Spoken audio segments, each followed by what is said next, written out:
Today's lesson is going to focus on the differences between Catholicism and Protestantism, and the theme of religion is a vital one to understand when looking at Henry VIII. Slide 2 will have a number of key words that we would like you to learn. So one useful tip would be to write down the word on one side of a particular piece of card, the meaning on the other side, and then you can test yourself. Before I actually move on to look at a more in-depth view and analysis of religion, I would like you to have a go at completing a quick quiz, and this appears on slide number 3. And then towards the end of this presentation, there's a recap quiz as well.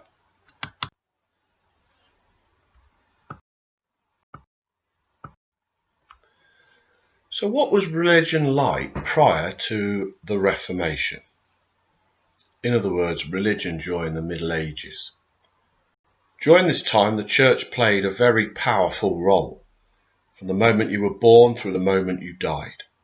They performed ceremonies such as baptism, confirmation, marriage, your last rites and burial. At the same time, taught you about heaven and hell and how you should live your life. During this period, people were extremely religious and believed if they misbehaved, they would go to hell. People in England followed the teachings of the Catholic Church, with the Pope being the head of that church, and people would attend church regularly. People celebrated many holy days, from where we get our word holiday, with no work being done at Christmas and the New Year, Easter and Whitsun. Major saints' days were also a time when people had a day off, where there would be eating, drinking and processions. Local markets would also be held on church grounds. The church also helped in medicine, education, food, shelter and protection.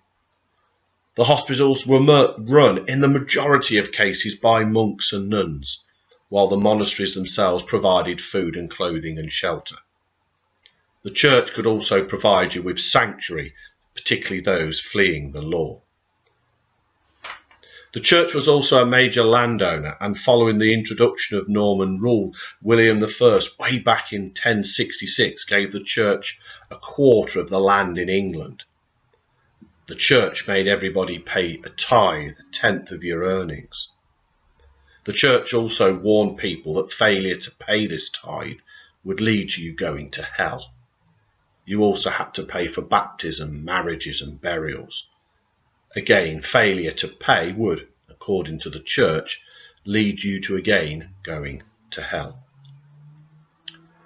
So during this period, as we approach the reign of Henry VIII, the vast majority of people were extremely religious. At the same time, many people couldn't read or write, and therefore relied on the church to provide them with the knowledge about the Bible. That's why many churches would have paintings on the walls, the most frightening of which were referred to as the doom paintings, which illustrated Judgment Day and the importance of living a good Christian life. On your death, your soul would be weighed to see if you had been a good Christian. By the 16th century, we see the emergence of what becomes known as the Reformation. Initiated by the German monk Martin Luther in 1517, many German princes supported Luther in his opposition to the Catholic Church. And by 1529, those who agreed with the teachings of Luther became known as the Protestants. They protested against the Catholic Church. What they wanted was to reform the church. In other words, they wanted a reformation, a reformation. What these Protestants wanted was a simplified church. Luther had argued the ruler of any country should also be the leader of the church, not the Pope. And the church and its leaders should not be rich, and everybody should be able to read the Bible in their own language. Now, during this time, Henry VIII was against the ideas of the teachings of Luther, and in fact wrote a book from which the Pope Leo X gave him the title Defender of the Faith. This title is still claimed by monarchs today and appears on all coinage. To Henry, this was recognition, something he had craved for, and so now could be seen on par with the likes of Francis I of France, who had been given the title the Most Christian King, and Charles V, the Holy Roman Emperor, who was given the title the Catholic King. So it's important to be aware of what the differences now emerge between the Roman Catholic faith and what eventually is going to become the Protestant faith. If we look first of all at the Roman Catholicism, the Pope was the head of the Church. The Church was there to deliver the 7 sacraments, which would display your devotion to God. There were many special ceremonies and holy days, such as Christmas and, as I've mentioned previously, Easter. And many ceremonies were linked to the farming year, such as harvest time. The Mass, the most important weekly service, was conducted in Latin, and this was known as the Eucharist, when the bread and the wine turned into the body and blood of Christ, known as transubstantiation. Churches would have statues lit by candlelight. Confession to a priest was part of the Catholic doctrine and was one way to get into heaven. Another way being people could go on a pilgrimage. Places of importance such as Thomas Becket's shrine at Canterbury. And it was believed people's souls went to heaven quicker if people prayed for them. Many believed that you could possibly buy your way into heaven through the use of indulgences. The Bible and service, as mentioned, was in Latin. Most people didn't understand, so relied on the word of the priest or paintings.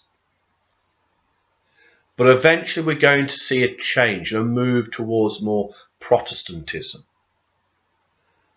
There would be no pope. Monarchs would now be the head of the church. Holy days would be abolished.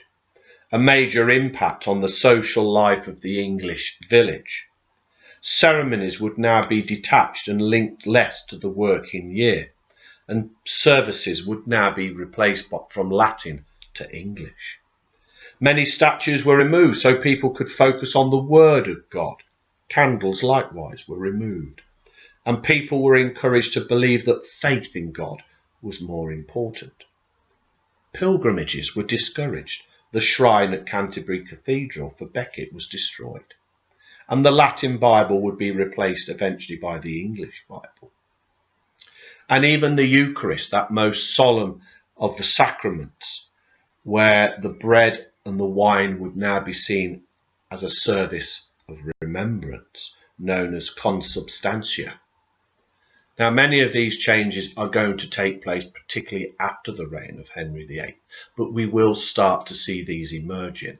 And for many people, when Henry starts to eventually make changes to the church, they believe that their religious way of life is under threat, and hence we will see a number of people resisting this,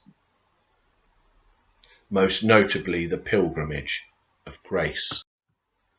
So if we look at this picture here, we can clearly see the difference between a Catholic church and a Protestant church. Eventually, the Protestant church will become very plain.